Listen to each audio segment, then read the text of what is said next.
Hi, I'm Ian McAllister. And I'm Jamie Adams.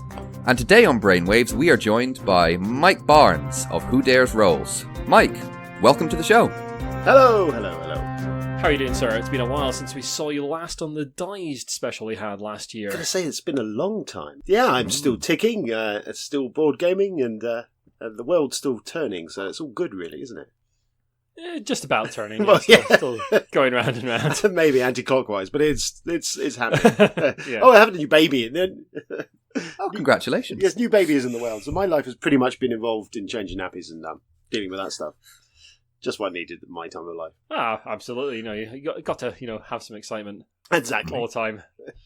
Yeah. Life would be dull otherwise. Exactly. Good level of optimism as well. I like it. So, Mike, tell us a little bit about Who Dares Rolls. Who Dares Rolls? Well, we will. We've been around forever. I class ourselves as the board game's dirtiest little secret because no one really knows about us. But yeah, in fact, I looked earlier today and we are celebrating, I think this would be our 6th year. We've somehow managed to survive 6 years doing media and yet no one actually following or watching us. So that's quite impressive work, really, isn't it? It's an achievement on its own. But yeah, You've got to do it for yourself, really. Exactly. It started as exactly that. It started as just something I started playing board games, and I was like, you know what? I at the time there was like 3 podcasts and like just Tom Vassell sat in his shed, so it was easier to join that party and do it. So yeah, I just started doing it, and it's just a thing now. It's just a thing I do, just for my own personal gratification, I think. But yeah, I've been doing it that long. You kind of keep doing it, but I've started doing a bit more YouTube these days. So and just playing games still. So it's fun. It's what we do as a hobby. That it is. So yeah, keep yourself busy. So yes, that's Who Dares Roll. So basically, we do YouTube, we do podcasts, we do written reviews, we do all sorts of stuff with our own particular slant on it. Often, usually rudeness takes part. May contain adult content. Very good. Fantastic. And thank you, Mike will be joining us for today's episode of Brainwaves, bringing you the best in board game and tabletop gaming news. Here are the headlines for the week beginning the 5th of August 2019. Cool Mini or Not rebuilds board games to be stronger, faster, smarter. Spiel de Jahres takes flight. And 2 giants of the tabletop scene pass away. All this and more on this episode of Brainwaves. Just before we get to this week's headlines and news, we'd like to add a wee correction for the last episode of Brainwaves 32. We said that Satine Phoenix was still the Dungeons & Dragons community manager. That is actually wrong. She held the post till early this year, but is not currently the community manager. Apologies to the current community manager and Satine Phoenix for that wee mistake.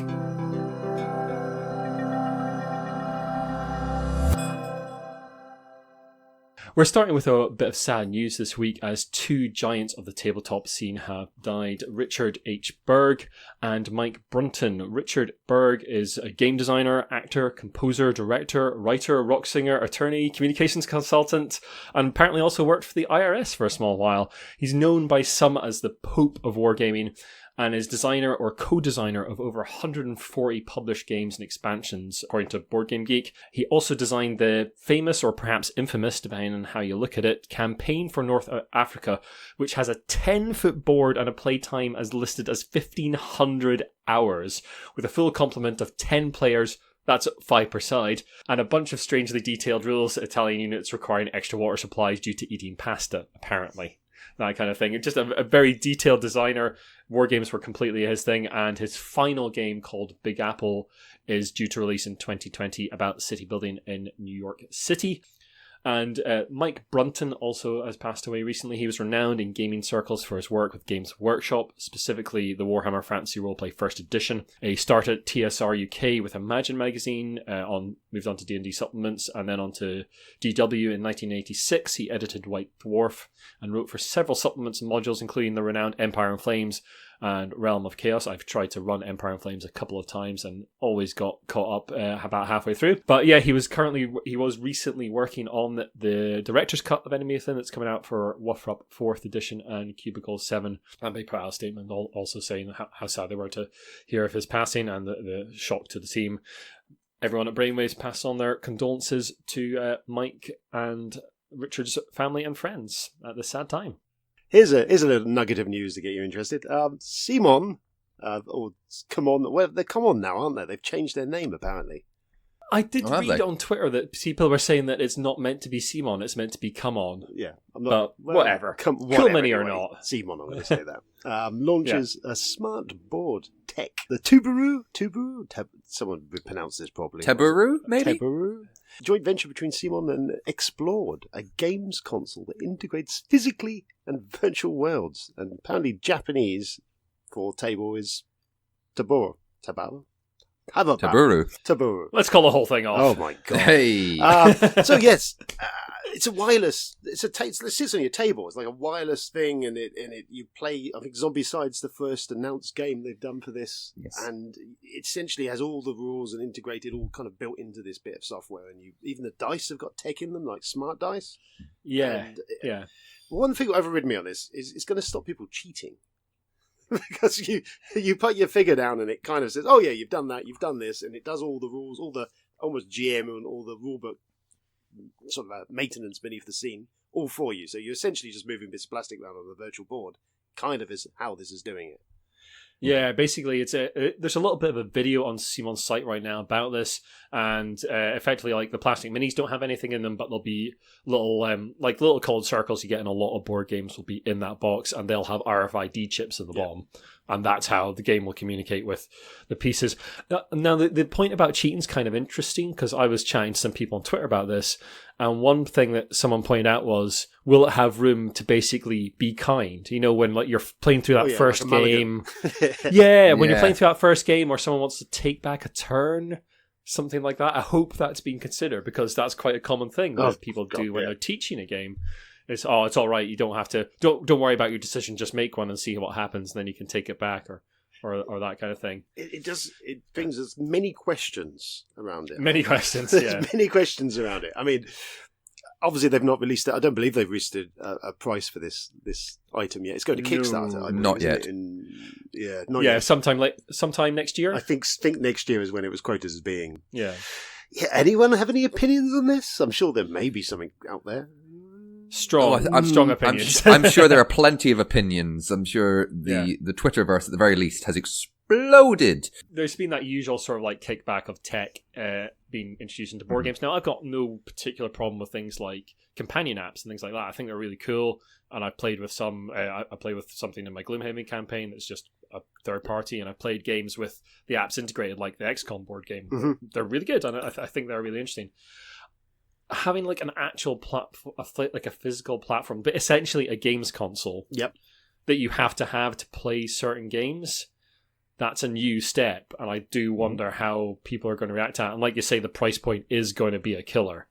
If this is like the same cost as a Switch, like a Nintendo Switch or something, you're going to have to ask some serious questions about what that is. And like bits and pieces of the tech have been tried before by other companies, like Smart Dice have been tried before and have failed, because getting a dice to be balanced and have a battery in it and be rechargeable, that's a really hard technology problem. That is a really difficult technology problem.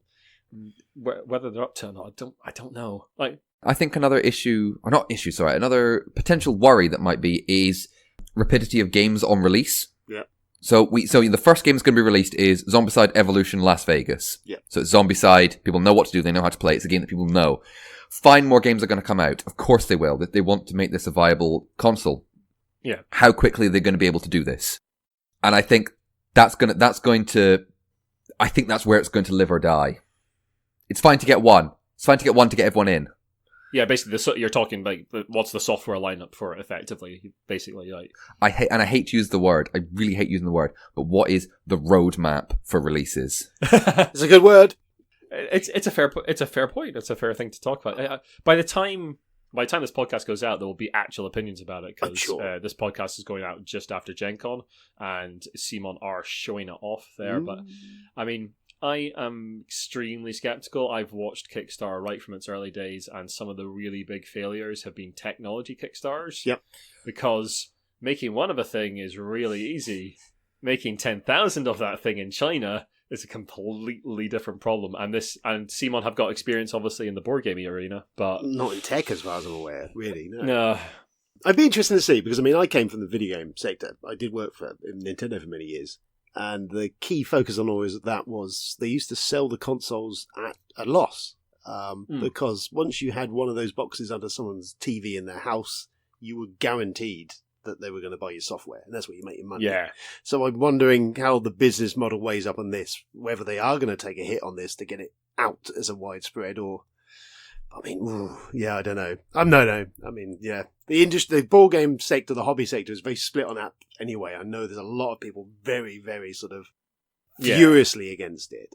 So it'll be interesting to see how this one pans out. Well, it is awards season still, it is still rolling around, and it is the Spiel des Jahres awards time to shine. The Spiel des Jahres for this year is Just One by Ludovic Rowdy and Bruno Sauter, published by Repos Productions, which beat out LAMA, or Llama, and Werewords. Congratulations to Just One. As well as the Spiel award, there was the Kenner Spiel, was also awarded on the same day, which is the connoisseur's choice of game. The winner for that was Wingspan by Elizabeth Hargrave and published by Stonemaier Games, who beat out Carpe Diem, the new Stefan Feld game, and Detective. Now, the Kinderspiel, the Children's Game Award, was announced at the end of June and was won by Valley of the Vikings, a Haba game from Marie Fort and Wilfried Fort. Yeah, the Spiel des Jahres is always an interesting award because it's never like, it's not always like the hardcore gaming audience that it's catering to. It's thinking about, well, specifically mostly sort of it's a German sort of public award almost, like what will appeal to the sort of German board game buying public, which is much bigger than like the British board game buying public. And yeah, it's always a little bit lighter in tone and touch, so it's interesting. It's always interesting to see what it awards. And I think they take, I remember from our piece on this last year, they take particular care with like making sure that the rule books are good and straightforward and easy to understand. Any thoughts on the winners, Mike? You know what? Just One I've not played, so I have no idea. I've not played any of them. I only played Wingspan literally the weekend just gone, and I was left resoundingly nah. No fair. It was all right, but so I don't know. I mean, they're all probably pretty solid games, but it's not exactly setting my world on fire. But it is. Nope. Maybe I'll look at Just One. Maybe there's something I can play with the kids. The Spiel award itself is usually focused more towards everyone, more towards families, and a game that everyone can play. Whereas the games you said that might set the world on fire is your Wingspans, your Detectives. Your Carpe Diem, it's a game by Stefan Feld. Oh, well, the reputation of Stefan Feld. Wingspan was doing the rounds. For months, everyone's been going crazy about Wingspan. Yeah. And Detective was, I believe that's the Ignacy Cevicek? Yes. Yeah. Portal Games. Games. Portal Games. And there we go. And that's another app integration. Yes, there is on that, yeah. Very, very heavy app integration. So I don't know if that's the first game to have, at least a nod. They may have app integration. Please don't quote me on that. But it's, it is something. It is notable. Of course you will, Ian. So yes, well done to all those winners. Yes. Indeed, well done. And with the headlines over and done with, onwards to the rest of the news. Sticking somewhat with a digital theme in this week's Brainwaves, we've got a couple of bits of digital board game news for you. The Terraforming Mars digital studio has unfortunately shut. This is Lucky Hammer Studios. They made Terraforming Mars and the unreleased game Mansions of Madness Mother's Embrace, which was a sort of inspired by Mansions of Madness, the board game, but not like straight copy of the board game mechanics. They had some financial woes, both from issues with publishing partners and underwhelming revenue from some VR projects, which led to the decision. Joint statement from Dom Russi and Marc-Antoine Pinard, owners of Lucky Hammers. We are working very hard at making sure all of our employees can find a new home or studios where they will be able to keep expressing their creativity and the art of making games. We organised a get-together for employees with all the major studios in Montreal to assure a smooth transition and continuity. Sad to hear of a studio with doing such a big board game conversion shutting down like this, but yeah, it just goes to show that all these, like, you'd still need to be making money from these digital board game conversions, and margins are pretty tight on this kind of stuff. And we've also got an interesting little tidbit that Bezier Games are releasing a sort of try before you buy scheme. I've had a wee look at the YouTube video, which we will link to. But basically, they've released a free, for now, app version of their game, their new game, Silver. So you can learn the game through a tutorial in the app, and the full rules are in there as well. You can play against an AI opponent before playing your friends with a physical version, and that physical version will be out at Gen Con, so that people will have it in their hands by the time this cast goes out. And this is a really interesting idea, I think, and I'd actually like to see more companies doing this kind of thing and using things like Tabletop Simulator and Tabletopia to give people a bit of a taste of their games, sort of digital taste of their games. I've always found it quite a different experience playing on Tabletopia and Tabletop Simulator, but at least you could try like Trudvang Legends or some other big Kickstarter before you make that commitment. Maybe they don't want you doing that though. Who knows? Well, yeah. Where put your tinfoil hats on now. I think there are a few games, and again, this is few and far between, some of it's slightly anecdotal, but there are some games that do go in the middle of their Kickstarter campaign or their crowdfunding campaign. Other crowdfunding sites are available to go, we have a copy on Tabletopia or Tabletop Simulator. Yeah. Here's a link to it. Why don't you try it? Now, again, this is, a handful. I'm not proclaiming myself an expert on crowdfunding in any shape or form, but I know that it is a thing. But I don't think we've seen before this is the full game. Yeah. And you get to learn it, and then you get to see if you like it. This is it in its early stages, maybe. Because as we know, things change still during a Kickstarter campaign, even after. Yeah, I mean, I think it's a great idea, really. Allow you to try the app, especially also if they sell out at Gen Con, they can still point people towards the app. Like maybe there's a newsletter sign up in there as well, that kind of thing. It's kind of an interesting idea. Any thoughts, Mike? It is. I think generally the tasters of stuff before it releases kind of quite a cool idea. I mean, if you could physically do it, I don't know so much, but yeah, it's.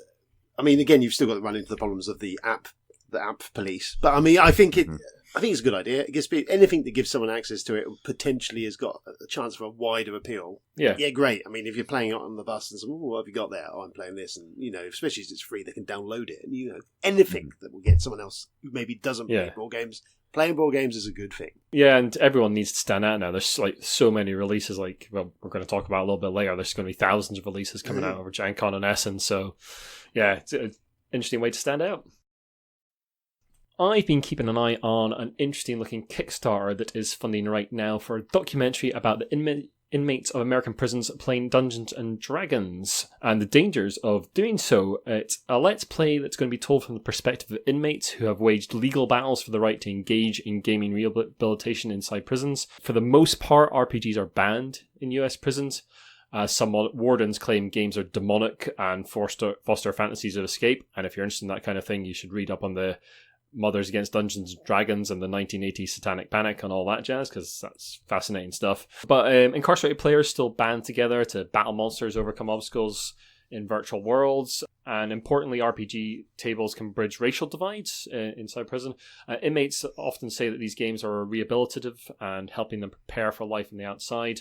And I've read an article recently about this, of fascinating lengths they go to basically make their own dice, because dice are banned inside prison. So the ways they go around making sort of random number generators from what they have to hand.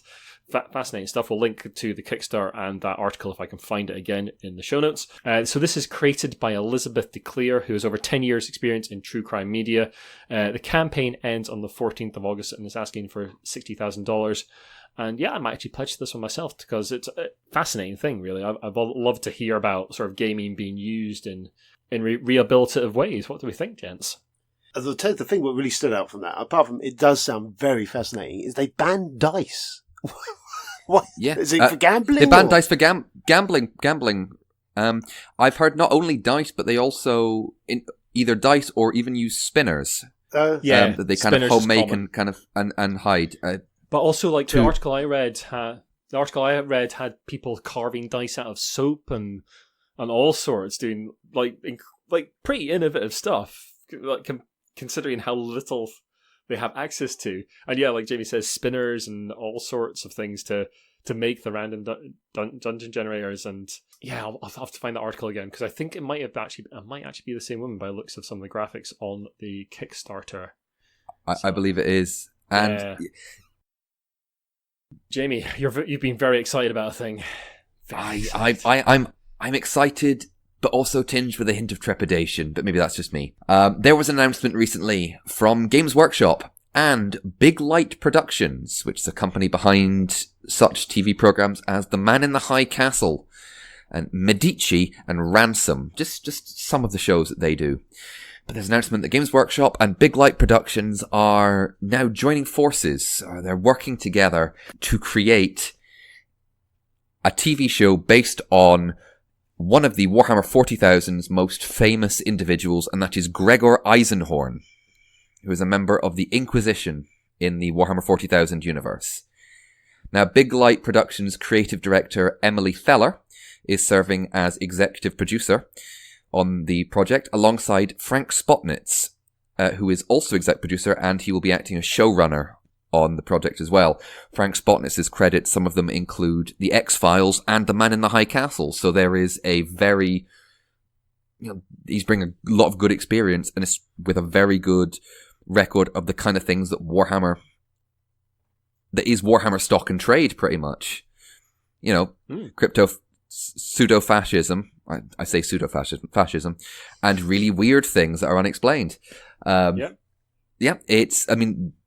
It is in development, this project, which, before anyone gets too excited, it's prior to production. It's nowhere in production yet. So development usually means that concept art is being made, script writing is still being done, an outline of what they actually want to do with it, because the Eisenhorn series, I believe, is 4 novels by D&amp, who's written a lot for Games Workshop and also a lot for Marvel Comics. I believe he was instrumental in leading to the revival of the Guardians of the Galaxy as in the eyes of people. Yes, all this is being worked on right now, because the Eisenhorn series is 4 novels and a good number of short stories that kind of weave in and out. So what they want to do with it remains to be seen.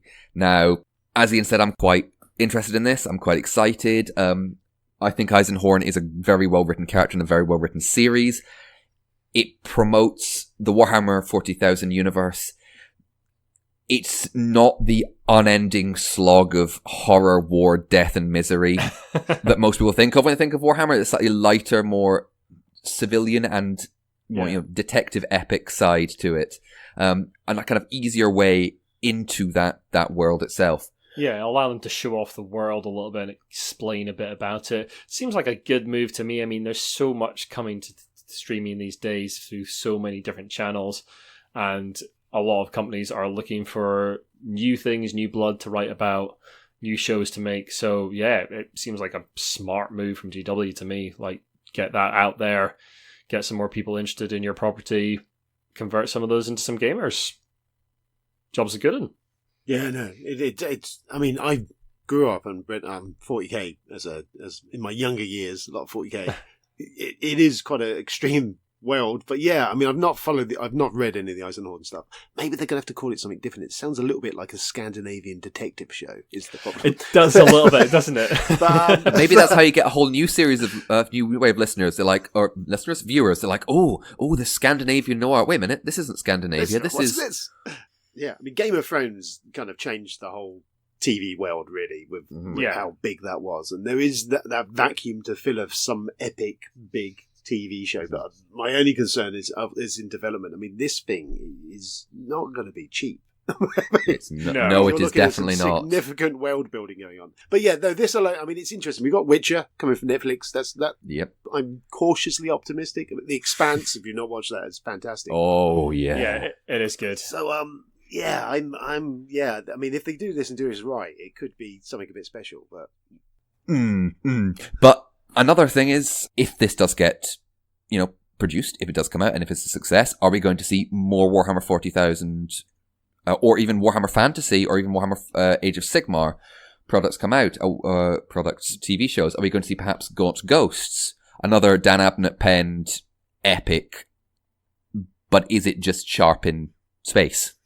Yeah, we definitely. If it's successful, we definitely will.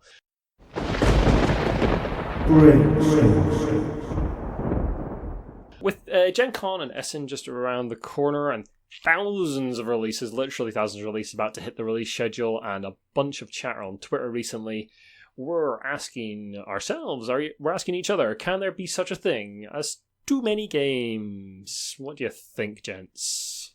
My wallet says yes. Everything else about me says, of course not. My wallet and my shelving space says no. Yeah. Yeah, indeed. Oh, yeah, Yes.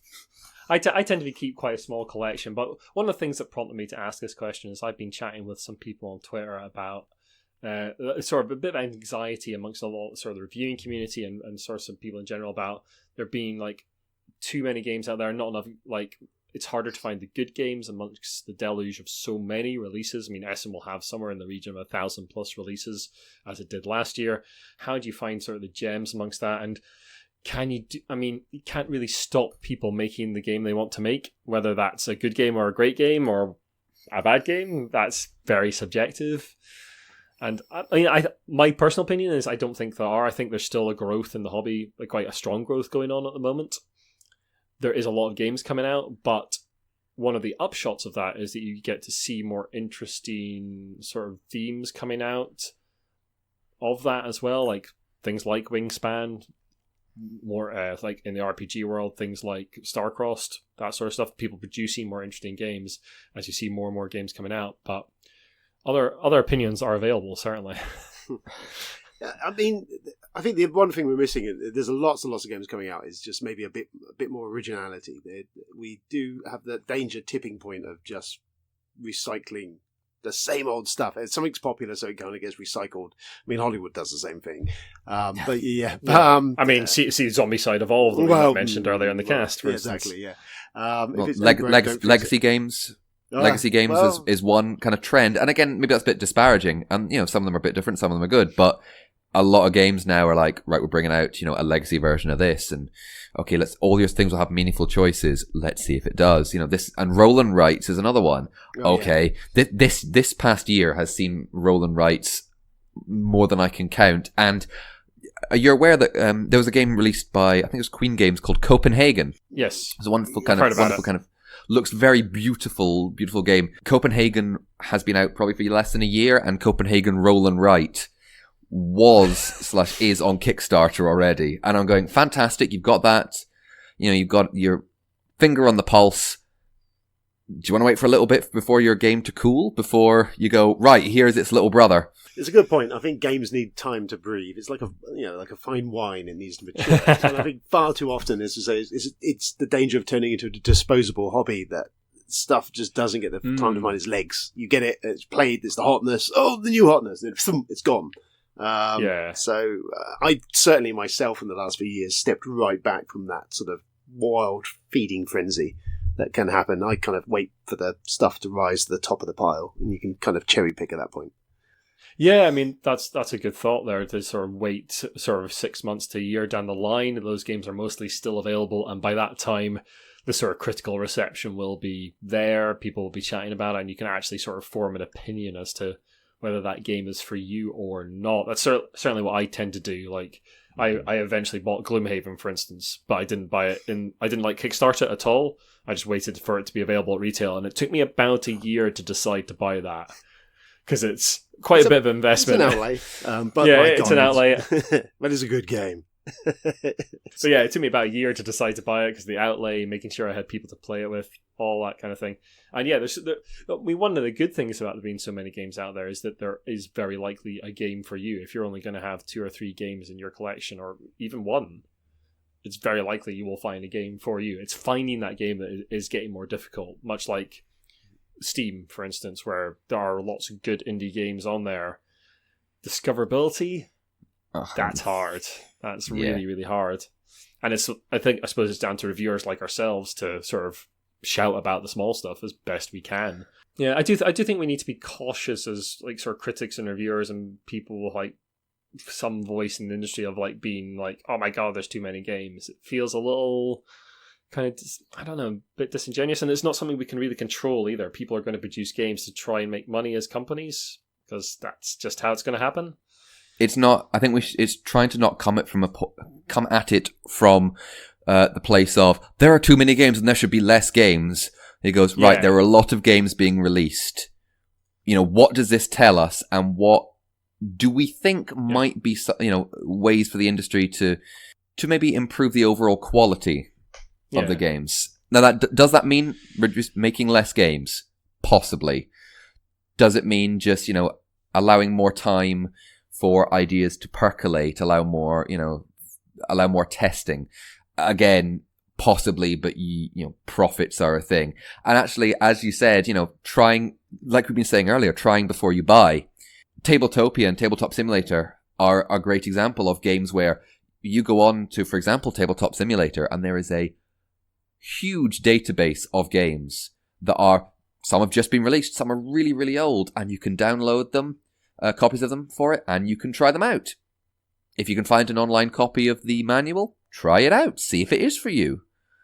Yeah, absolutely. Yeah, that kind of thing is great and allows people to sort of get a taster for games, even if they can't make to Gen Con or wherever where these things are being shown off. And yeah, I'd like to see more of that personally. One of the advantages and disadvantages of being a small reviewer like myself is that I don't get sent a lot of games. So I can sort of help the smaller publishers try and get some sort of voice. And that is kind of sort of one of the mission statements of the Giant Brain. I don't know about yourself, Mike, with Who Dares Rolls. Do you sort of seek out the sort of smaller guys and try and help them up?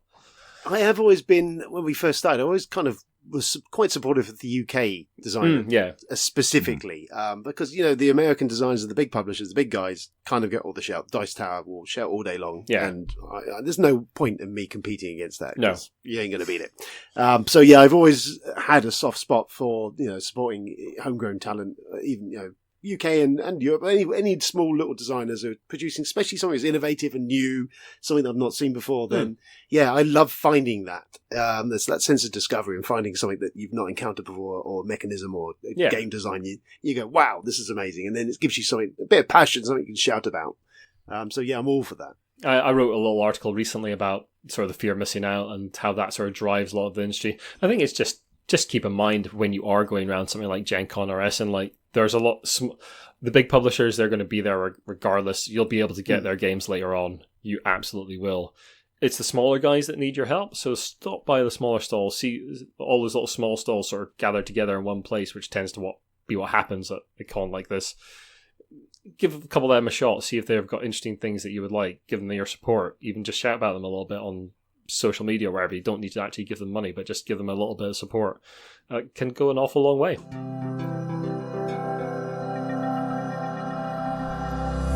Well, it is almost time for the curtain to close on another audio journey that we have had today on Brainwaves. But before we go, just a little notice for you that amazingly, it is 15 years, count them, 15 years since Ticket to Ride by Alan R. Moon was released by Days of Wonder and won the 2004 Spiel des Jahres. The game has sold over 8 million copies, and if you ask someone, what is one of the board games that got you into the hobby, a lot of people may go Ticket to Ride. It is usually near the very top of board games to introduce to people for the first time. It's a great game. And Days of Wonder have announced that they are going to be bringing out a 15th anniversary edition. It'll feature new plastic trains, and you might be going, Jamie, the trains are plastic. What are you talking about, you numpty? And I say, yes, but these trains are clear. Well, translucent. I'm so sorry, translucent. They're coloured. Sorry. They're coloured clear plastic. They are coloured but translucent, yes. There will be a special box sleeve, and there will be a 4-page retrospective booklet featuring the history and creation of the game. It'll be available in the United States on August the 9th, and hopefully in the UK and Europe a wee while after that, or hopefully very quickly. I never really had any beef with Ticket to Ride. I think it's a very good game. 5 years ago, they put out the 10th anniversary edition with the very nice looking, that was all nice. The trains were separate. Like every player's trains were a different kind of train car, so you could actually tell the difference by feel, for example, which might help, say, visually impaired gamers. Yeah. The 15th anniversary edition does look nice. It's another Ticket to Ride, everybody. Yeah, I mean, we were just talking about too many games and the more evergreen titles coming out and games hanging around for longer. And I mean, like it or not, that game has hung around for a very long time and it's still a good intro to the hobby. So yeah, congratulations, Ticket to Ride. So, Mike, thanks very much for coming on to the cast. It's been a pleasure having you on to chat about various things. It's always a pleasure to catch up and chat to you, gents. Thank you very much. Where can people find Who Dares Rolls and yourself on the internet and things like that? We're all over the place. So there's the site, whodaresrolls.com. That's quite easy to find us. So we're on YouTube now. On Twitter, pretty much we're on everything is Who Dares Rolls, so it's quite easy. If you go to the main Who Dares Rolls site, pretty much there's links to everything from there. So you can go from that point. Fantastic. And thank you all very much for listening. If you like what you've listened to, then the best way to help us out is to share the podcast and drop us a review and rating on iTunes. You can also follow us on Twitter at The Giant Brain, or on Instagram as Giant Brain UK. Facebook is The Giant Brain. Our main website with all our podcasts and articles is giantbrain.co.uk. And you can email us about anything in the show or anything else at giantbrainuk@gmail.com. Thank you very much. Goodbye.